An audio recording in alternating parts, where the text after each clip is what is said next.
Kesehatan mental atau mental health adalah keadaan di mana batin seseorang berada dalam keadaan yang normal dan tenang. Sebaliknya, seseorang dengan kesehatan mental yang terganggu akan lebih sulit mengendalikan emosinya karena suasana hati yang kurang baik. Pada akhirnya, hal tersebut dapat mengarah kepada perilaku yang lebih buruk. Gangguan pada kesehatan mental itu sendiri dapat menyebabkan permasalahan dalam kehidupan sehari-hari. Salah satu contohnya adalah anxiety. Anxiety adalah rasa cemas yang dirasakan oleh seseorang ketika menghadapi sesuatu yang menimbulkan rasa takut atau khawatir. Anxiety masih terbilang normal apabila rasa cemas tersebut dapat dikendalikan dan hilang ketika faktor pemicunya teratasi. Namun, jika anxiety atau rasa cemas muncul tiba-tiba dan menetap bahkan memburuk, maka hal tersebut akan menjadi gangguan kecemasan atau anxiety disorder. Anxiety yang muncul akibat gangguan kecemasan lama-kelamaan akan berpotensi membuat penderitanya merasakan depresi, keinginan untuk bunuh diri, hingga menyalahgunakan obat-obatan terlarang atau minum-minuman yang beralkohol. Oleh karena itu, seseorang yang mengalami gangguan kecemasan berkepanjangan lebih baik segera berkonsultasi ke psikiater agar mereka lebih mendapatkan penanganan yang sesuai. Ciri-ciri gangguan kesehatan mental pada manusia.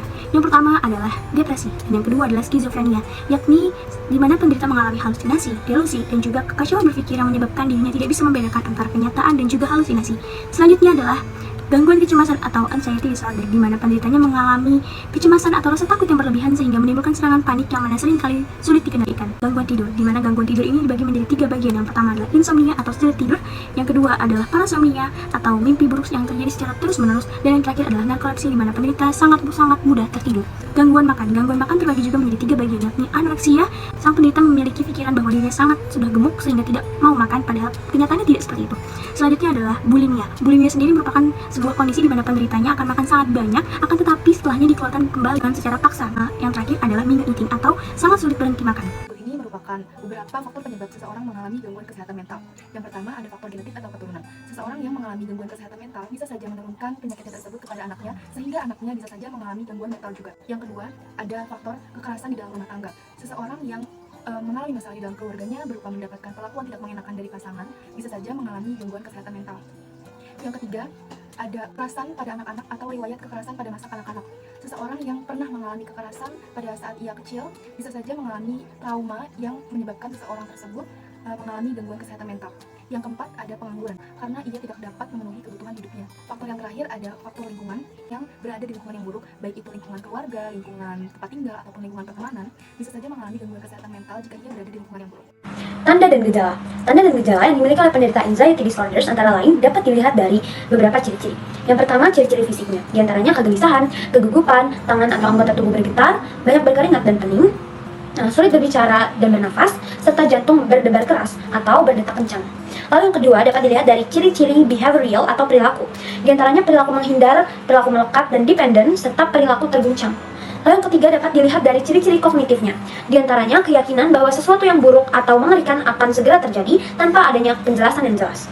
Lalu juga bisa karena merasa terancam oleh orang atau peristiwa, ketakutan akan kehilangan kontrol, ketakutan akan ketidakmampuan untuk menyelesaikan suatu masalah, serta berpikir bahwa semuanya sudah tidak bisa dikendalikan. Cara pencegahan gangguan mental generalized anxiety disorder. Berikut adalah cara untuk mengurangi gangguan mental tersebut. Yang pertama, melakukan aktivitas fisik dan tetap aktif secara fisik. Yang kedua, memelihara pikiran yang positif. Yang ketiga, memiliki kemampuan untuk mengatasi masalah. Yang keempat, mencari bantuan profesional jika diperlukan. Hindari penggunaan zat yang tidak sehat, seperti penggunaan alkohol, obat-obatan, dan bahkan penggunaan nikotin yang berlebihan, ataupun kafein. Melakukan kegiatan atau latihan relaksasi secara teratur seperti yoga, meditasi, ataupun tai chi. Berbagi dengan teman atau keluarga saat menghadapi masalah. Berolahraga secara rutin, makan teratur, mengelola stres dengan baik. Penanganan yang dapat dilakukan oleh penderita anxiety disorder antara lain, terapi zikir merupakan salah satu terapi yang dapat dilakukan oleh penderita anxiety disorder yang dapat menurunkan kecemasan atau anxiety. Yang kedua adalah art terapi. Art terapi itu meliputi melukis, menggambar, seni musik, dan latihan artistik dengan tangan liat. Yang ketiga adalah cognitive behavioral therapy, adalah cara untuk mengingatkan kembali si penderita pada ketakutan yang dimilikinya dan membantu mereka untuk menurunkan atau mengurangi simptom kecemasan, ketakutan, dan depresi. Yang keempat adalah pendekatan psikoanalisis, adalah cara untuk mendorong penderita untuk membahas trauma dan memaparkan diri mereka pada kejadian yang dapat memicu gangguan kecemasannya atau anxiety-nya. Yang kelima adalah penggunaan obat anti-anxiety seperti benzodiazepin, buspirone HCl atau buspar, selective serotonin reuptake inhibitor atau SSRI, beta blocker non selektif, agonis alpha 2 reseptor, antidepresan, dan tranquilizer